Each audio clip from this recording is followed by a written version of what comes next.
why popular diets keep failing you, and what actually works instead. Before we can go into the problems with diets, we need to first talk about what is a diet. So let's start off by going 2.5 million to 10,000 years ago. We're now in the Paleolithic era. At this time, we had hunter-gatherers, giraffes, squirrels, and other animals roaming around the earth. All of these animals, including us hunter-gatherers, ate a diet in accordance to our environment and what we evolved to eat. So giraffes, ate what was available to them in their environment. Same thing with squirrels, and same thing with humans. And I promise you, no giraffe at that time was intermittent fasting, and no squirrel was doing a juice cleanse. We were all just eating how we evolved to eat. Fast forward 10,000 years ago, we have the agricultural revolution and the domestication of animals. 200 years ago, we had the industrial revolution, and then boom, around 50 to 70 years ago, we see an explosion in the amount of processed foods that are widely available to us humans. And the key point in this period is there is a huge shift in the way we are eating in a very short period of time. And this is key, that it's happening in a very short period of time. From 200 years ago, even from 10,000 years ago, just to 57 years ago, there's a drastic shift in how we're eating. And there's an even bigger drastic shift from how we were eating as hunter-gatherers to how we are eating today. Foods filled with refined sugars, vegetable oils, seed oils, and just highly processed. And as a result, we now have chronic conditions present in humans, such as obesity and heart disease and other chronic inflammatory diseases. Whereas squirrels and giraffes, they're pretty much eating the exact same way that they used to eat 2.5 million and 10,000 years ago.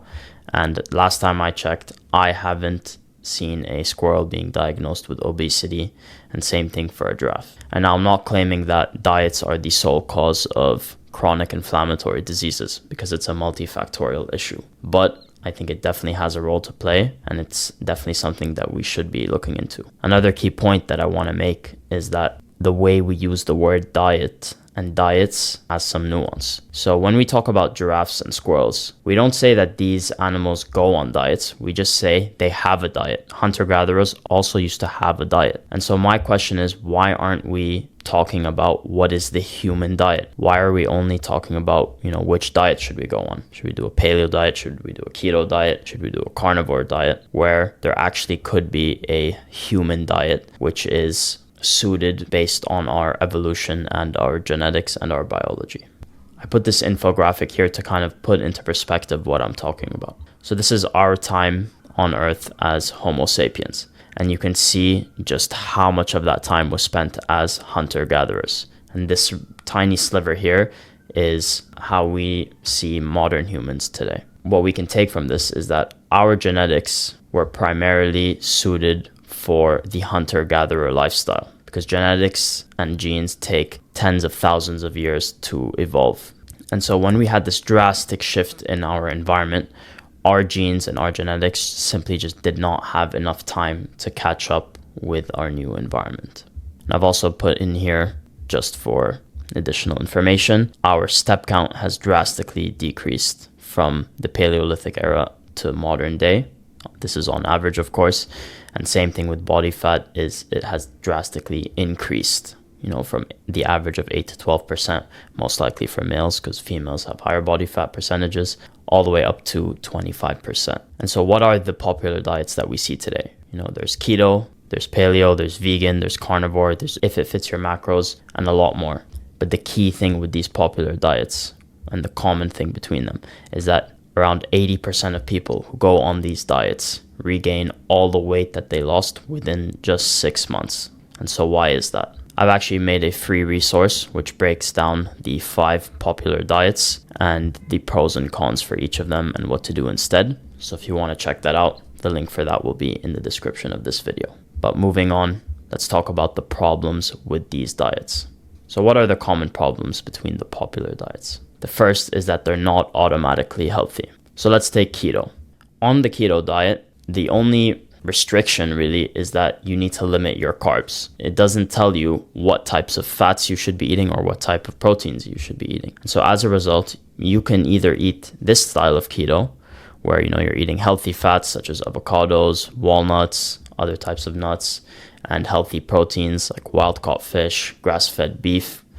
Or you could just also be eating a bacon-only diet, and that's technically keto. Eating honey is part of the paleo diet. That doesn't mean that if you only eat honey that you're eating healthy. And so we need to take that into consideration. The next is this all or nothing mindset with diets. I kind of see it as an on and off switch. You're either on the paleo diet or you're off the paleo diet. And what I've seen with my clients and even myself is that this can create a huge mindset block. Let's say you're eating paleo, you're trying to stick to the paleo diet. From Monday to Friday, you're doing great. But then Saturday comes around, you go to your friend's house and you eat a bit of popcorn. All of a sudden now in your mind, you've broken your diet and you've now fallen off. It makes it way harder to then come back from that setback and return to your paleo diet. And so what ends up happening for a lot of people is they just continue with their bad habit of eating junk and they just go all out with the junk food.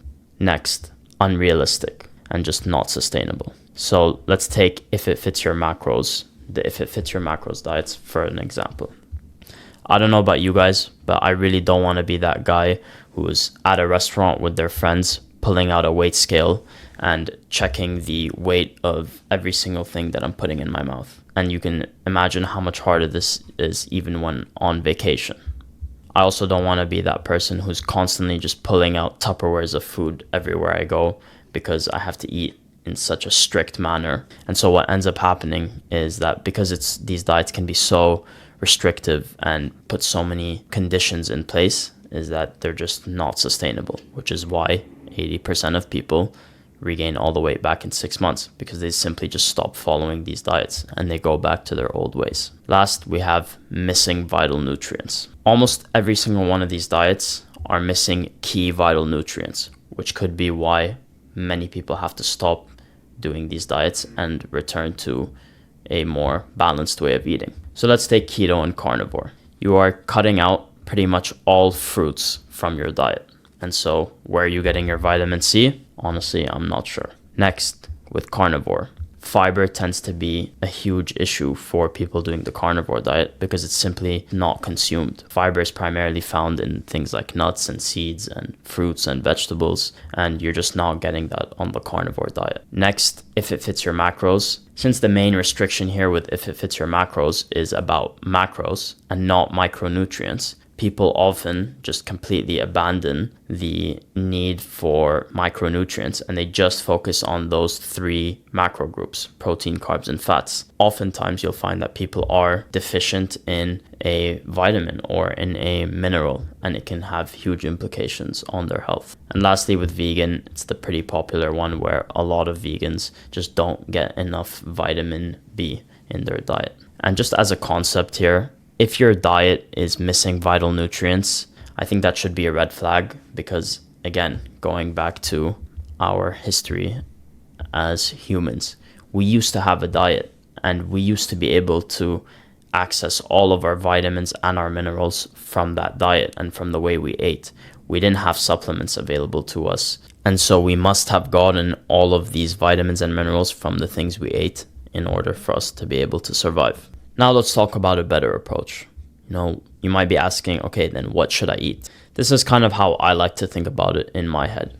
I prefer to take a more balanced approach of what to eat. And so let's break this down into the 3 categories or macros of food groups. So first up, you have carbs.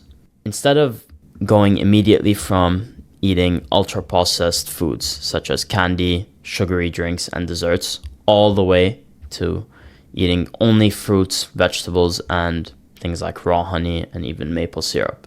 What I like to do is think about it as a spectrum. From here, we don't have the maybe least ideal things to eat. And then on the far right over here, we have the ideal things that we want to eat. And so your goal, including me, should be to make our way down the spectrum. And this can be gradual.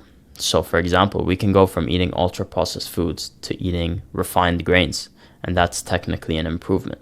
And same thing, we can go from refined grains to eating ancient grains, simply making a small change from eating wheat to spelt flour, and that's an improvement. And then finally, if we can base the majority of our diet, instead of around ancient grains, around fruits and vegetables and honey, that again is a big progression.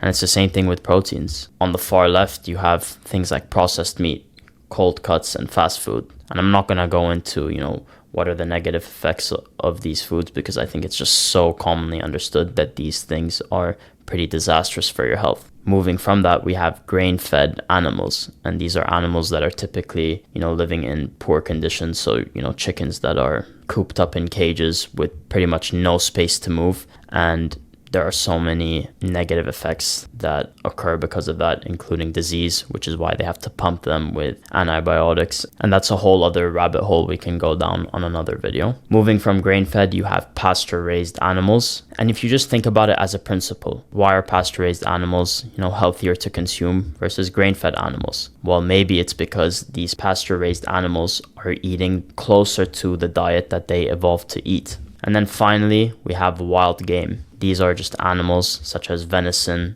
that are just roaming in the wild that haven't been domesticated. And in my opinion, these are the types of protein sources that we should be striving to eat. And this includes wild caught fish. And lastly, moving on to fats, you have your processed meats and your seed oils, which are, again, just terrible for you. Moving on from that, we have conventional animal fat and dairy, and as well as chocolate. Again, I'd rather not go down the rabbit hole of the dairy industry, but let's just say forcing an animal to lactate beyond its natural production by the use of hormones is probably not healthy for them. And as a result, byproducts such as pus end up in the dairy that we are consuming. Moving on from that, we have the healthy fats. So this includes your avocados, your nuts, your high quality animal fats, your raw organic dairy. So this is ideally, from a local farm where they treat the cows in better conditions. And you have extra virgin olive oil, another great source of fats, and dark chocolate, which is a personal favorite of mine. So that covers what to eat. Now let's talk about how to eat.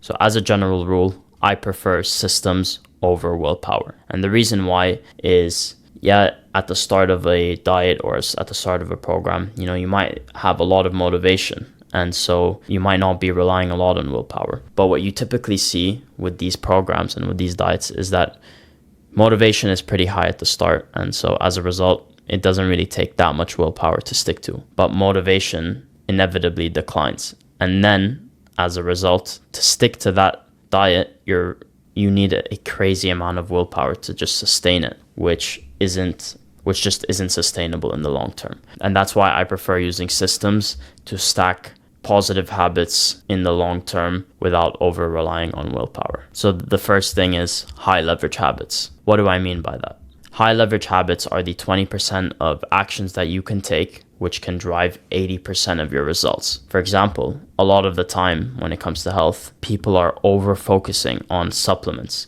Should I take creatine? Should I take ashwagandha, lion's mane? When the foundations just aren't there. They aren't eating healthy whole foods. And so they would get way more results from just focusing on eating healthy whole foods versus spending hours of their week researching what supplements to take. Next, tracking progress. This one is really key because if you can see and make progress visible, this will help you stay on track with your goals. A lot of the time, it isn't the fact that we're not tracking progress, it's that we're tracking the wrong metrics. For example, if we take someone who wants to lose weight, and let's say they start a gym program where 3 times a week they're, hitting the weights, they're doing resistance training, and then twice a week they are doing cardio sessions, which are focused on, reducing their body fat and burning more calories. If they're only tracking their weight using a normal scale, in the first 2-3 weeks, they might actually be losing body fat, but the numbers that they're seeing on the scale might not be going down because they might actually be putting on muscle at the same time. So their body is recomping, but they're just tracking the wrong metrics. Whereas if they use something like a smart scale,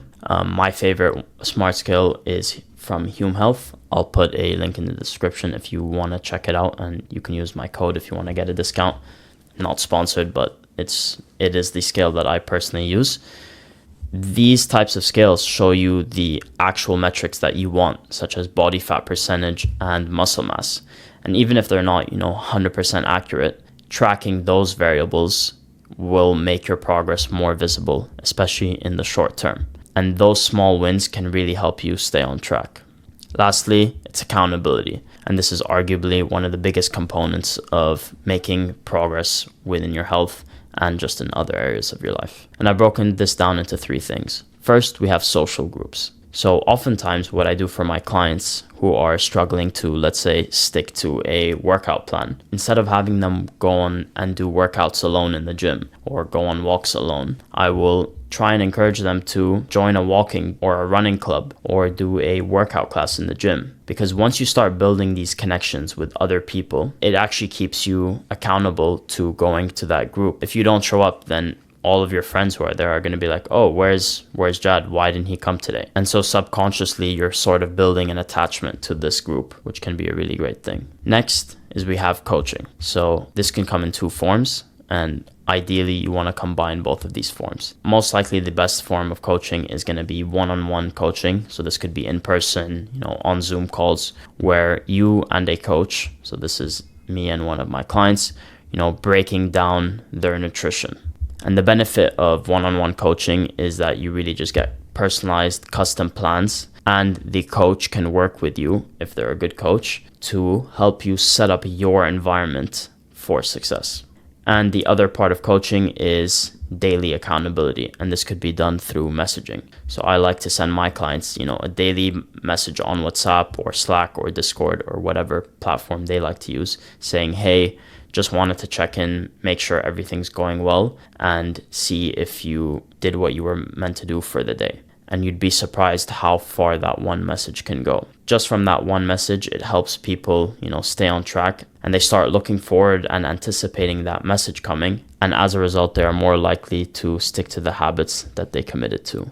And lastly, you have self-accountability. And this comes in different forms and is really a personal choice and preference. So for me, someone who's maybe more pragmatic, I prefer a straightforward to-do list. So at the start of my day, I like to just write out all of the things that I need to do. And as the day goes on, I just check them off my to-do list. For other people who are maybe more, the reflection type of person, journaling might be a great way to actually keep yourself accountable. And at the end of the day, just writing a reflection of what went well, what didn't go well, can help you start becoming more aware of what are your obstacles and what can you do to overcome them so that you can stick to your goals. And lastly, you can also utilize software such as Notion or Google Docs or reminders to help you stay accountable. If you still need help, if what I said to you, it makes sense and you think you know what you need to do, but you're still unsure of where to start, or you're just worried that you're going to keep falling off, I highly suggest you take this opportunity to book a free 15-minute call with me so that we can try and figure out where you're stuck. This might not be available forever, and likely as I book up with more clients, I just won't have time to take these calls. So I highly encourage you to use this opportunity now to book your call. And again, if you want this free resource which breaks down the pros and cons of these diets, the link will be in the description. I'll see you guys in the next video.